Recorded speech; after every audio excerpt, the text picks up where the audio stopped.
Good morning. How's everyone this morning?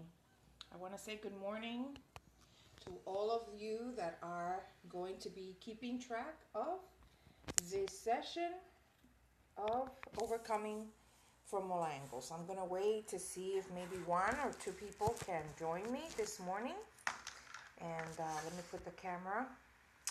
If you look at those beautiful paintings in the back, those beautiful paintings I brought back from Dominican Republic on one of my missionary trips to Dominican Republic, and I call it Sisters. So the one on the top is Helen and myself, and my sister, and then the one in the bottom is me and my mom. That's what I call it. But anyway, thank you for joining me. Did anyone join me yet? I'm going to be talking about, no one's joined me yet, but that's okay. Perhaps in the replay, somebody can join me, and I will be sharing about overcoming depression from all angles. All right, I'll wait a little bit to see if somebody would like to join. And I think it's important for us to talk about that because we live in a world where there is a lot of disease, there's a lot of evil, there's a lot of pain, there's a lot of hurt, a lot of drastic changes, and we need tools to overcome every single day. The more that we know, the better that the quality of our lives can be. And that knowledge applied, whether it's revelation, spiritual, or whether it's knowledge, it has to be applied. Once applied, then it becomes power in our lives. I've always said that. This morning I want to tackle how to overcome depression from the emotional angle, because during the time of depression, as a lot of you know, emotionally we are unable to enjoy life. We are unable to connect to all the things that made us happy before, all the things that we enjoyed. If you were the type of person that enjoyed going to the gym, you don't want to do it because you don't feel like it. Sometimes you can't sleep because you just can't sleep. Other times you don't eat because you don't feel like it. You don't feel like, and so that's the key. We have to learn how to do things even when we don't feel like it. If you can conquer your emotions, you will be ahead of the game, and you will put yourself in that top group of people that, despite what they feel, they are overcomers and they are achievers in life.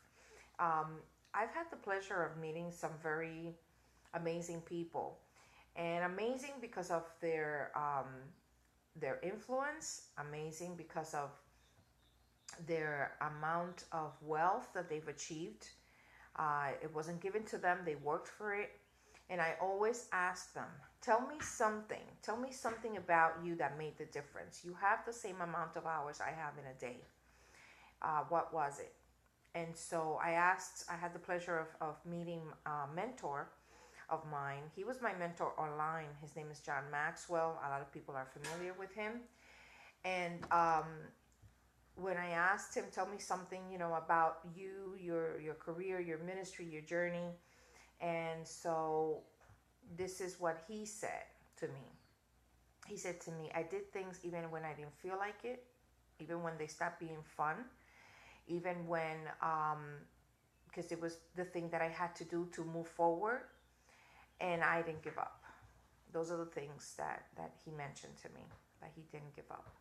And his faith was very important. So I don't know if we have anybody join us yet. Nobody's joined us this morning. It's Friday morning, and for some people, it's the time to get ready to go to work. But anyway, we'll continue, because at some point, I'm sure somebody will get a hold of this video, and that's what's important. So what I wanted to share this morning is how I overcame depression after having gone through a devastating accident that left me paralyzed from the waist down. But by the grace of God, today I am walking, I am well, Every now and then my back, hurts a little bit, but I think that has something to do with age and not necessarily, what happened back then. I am in my 50s, and so I guess that's kind of the time when the body starts saying, hey, pay more attention to me. Um, so here's the thing, and you may want to write this down, okay? Emotions were God given to enhance our lives, not to control our lives. Emotions were God given, I've always said this, to enhance our lives, not to control our lives. Have you ever been in love? Have you noticed that there's a lot of stuff that you overlook? When you're in love, the emotion is so powerful that it clouds your judgment. And your judgment is right here. But the emotion of love is so overwhelming to the brain that it clouds it. It doesn't allow it for it to. It overrides judgment. You see the guy, you see the red flags, and you are like, no, I'm in love. I love him, but I love him. Oh, but he loves me. Oh, but he's nice to me. Oh, but, we have chemistry. And we make all kinds of excuses because our brain doesn't stop functioning. We stop listening to our brains. And then we allow emotions to overrun judgment. And this is how we get into bad relationships. I should know. So anyway, you want to acknowledge your feelings. You feel a certain way. Something's happened. It's bad. I'm not going to minimize what you're going through. See, pain, it's like everything. Everybody has a threshold of pain. So, for example, if for you losing your job is the end of the world, then you're going to feel it like it's the end of the world. For me, it's not, because then I think about, well, that's messed up. I don't have the finances that I wish I had, but let me get on the ball and let me start looking and let me start thinking about what other possibility do I have in terms of a new opportunity. But it's all relative, if for you, if that is the end of the world, if your relationship coming to an end, divorce, breaking up, you feel like then you feel it's the end of the world. That's it. No one can tell you how to feel or not to feel. We're not dismissing that whatever you're going through is painful, is hard, is difficult. What we are proposing, or what I'm proposing to you today, is that you make a choice, that you are able to choose above the feeling. That's what we are proposing to you today. And as you make the choice, what is it that you want to feel? The first thing that you want to do is you want to tell yourself, I don't deserve this. I don't deserve to not have quality of life. I don't deserve to not be enjoying my youth, my time, my life, my children, my home, whatever it is. I don't deserve to be in this bed crying.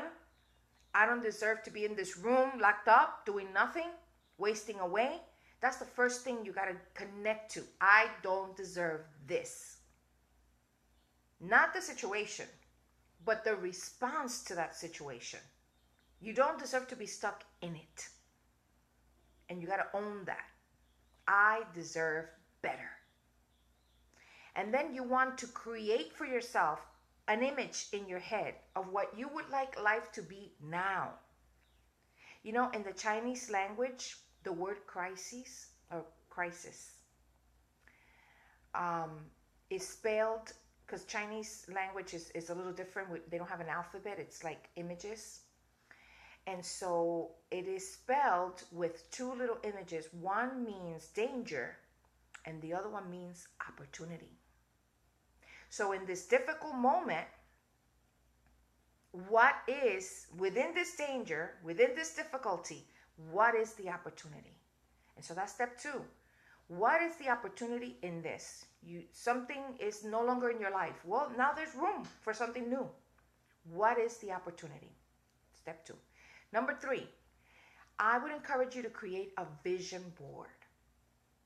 Yeah, go to Office Depot. Go to any kind of store that sells arts and crafts. Create for yourself where you would like to be this time next year. Put a picture of your best self. Put a picture of a country you want to visit, a city you want to go to, a restaurant, a car you want to drive, a house you want to live in, a man if it's a man, a woman in the case it's a woman for you. Um, and create for yourself a visual image of your desired outcome, your desired state. And I would tell you every morning, get up and look at it and say, that's what I deserve. That's what I deserve. Let me show you mine, okay? This is mine. If you can see, it has all the cities, it has food, it has me at my best self, it has me with influential people, my son, bicycling, it has Venice, Italy, Tuscany. Oh my God, all those fun, did you see it? Can you see it? Yeah, did you see it? Yeah. See, it has Venice, you see? So anyway, that's what I look at in the morning. Among other things, in my room, this is my little office. This is my little, where I get inspired to write and I get inspired to share these periscopes. Um, but that's what I look at in the morning. I look at places I want to visit, things I want to do. I'm thankful for my health. Now, okay, so I told you step one. You got to get angry. You got to say, I don't deserve this. Step two, you have to create for yourself in your head a visual image of what you would like, because now there's an opportunity. Step three, you got to create a vision board of what you would like. And then step four, you stop in front of it every morning and you speak to yourself. And you stop feeling sorry for yourself. You make the choice. I'm not going to feel sorry for me. I'm not the only one that goes through this in the world. There are other people, hundreds of thousands of billions of people. And there's always going to be somebody that's worse off than you. And you got to be mindful of that. It's not the end of the world. If you choose to conquer the emotion, that is more than half the battle. And then finally, you want to have a friend accountable. You want to be accountable to a friend. You want to share with a friend what you want to achieve in a specific amount of time. A friend, somebody that's not going to criticize you or put you down, or somebody that is not a negative person, please. Somebody that's going to, that you're going to say, listen, do me a favor. When you see that I haven't called you, throw me a text. Give me a phone call. Ask me, did I stand in front of my vision board? Did I speak to myself? Did I take over? Did I take control of the emotion? Check up on me. And if you can do this with me, you can walk this journey so I can get myself out of this funk. And then finally, you want to find something physically engaging. Riding a bicycle, Zumba classes, the gym, and with a friend. Because that way you can stay motivated and continue feeding that inspiration. And you're going to be surprised in how short a period of time you're going to be out of the depressive funk that you're in, and you're going to be ready to open your heart again, to trust again, to love again, to engage again, to look for that job, whatever it may be. It's not an overnight process, but it helped me.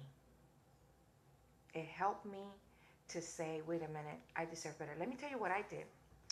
Well, I was tired of feeling depressed. I developed agoraphobia, which is a fear of open spaces.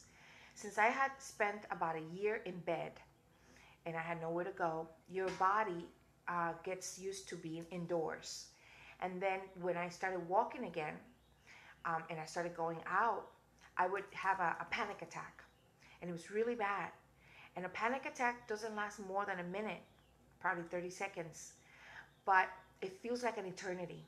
And I'll talk about a panic attack at another time, how I overcame it in my mind with the Word of God, positive thinking, cognitive behavior therapy, and all this other stuff that I did. That was really very helpful. And I have wonderful friends that were there at the time. But anyway, I developed the agoraphobia, and so whenever I went outside, I would have a horrible panic attack. Many times I had to be rushed to the emergency because I couldn't deal with it at first. And then I had to be on medication for that, which is horrible. That medication is horrible. For those of you that have tried medication, Paxil, Zoloft, what else did they give me? Xanax. I was hospitalized several times. It's a really tough place to be. But nevertheless, my sister, my dear sister Marla, she said, Diana, you need to do something. And I thought, do something? But can't she see that I am practically disabled? And she said, why don't you sell Avon? I said, sell Avon? Yeah, you're good with people. You like talking to people. Sell Avon. And I thought, okay, that's a thought. So I went to the nearest Avon office. And I liked the meeting. I liked the people I met. Very upbeat, very motivating people, very energetic, very dynamic, very outgoing. You know, my kind of people. And telling me about the sales opportunity, blah, blah, blah, blah. And you know what? I signed up. And I said, well, what's the worst thing that Avon sells itself? It's a great product. They have a great variety of products. Cosmetics, skincare, hair care, you name it, they have it. So I started selling Avon. And now I had a reason to wake up in the morning. I had someone to go take the book to. I had someone to go talk to. So there was the hospital. That's where I knew the most people, because I was always in the hospital every month, at least 3 or 4 times. So guess what I did? I started going to all the doctors and the nurses that knew me from the ER. Guess what? I'm trying to get out of my funk. I'm trying to get out of this agoraphobia and this depression. Would you please help me? Here's the Avon book. Would you consider it? And they were like, absolutely. They thought it was so cool that I had decided not to be a victim of my circumstance, but a victor over my circumstances. Isn't that amazing? And so people responded positively to that. And soon I had like a slew of clients. And in 8 months later, I was in the top 10 sales team. And with the money I made, I took my family to Disney World. Isn't that awesome? So listen, this is not for the few. This is for whosoever wants to overcome. And I think you can. Otherwise, you wouldn't have made the time to listen this morning. So I bless you. It is Friday. Well, at least in this part of the world, it's a Friday morning. Perhaps you're not going to see this on a Friday morning, but nevertheless, at whatever time you're watching this, words have power. And so the word that I want to leave with you this morning or this day, whenever you're watching this evening, emotions were God given to enhance your life, not to control your life. Thank you for listening. God bless you. We'll talk soon. Bye-bye.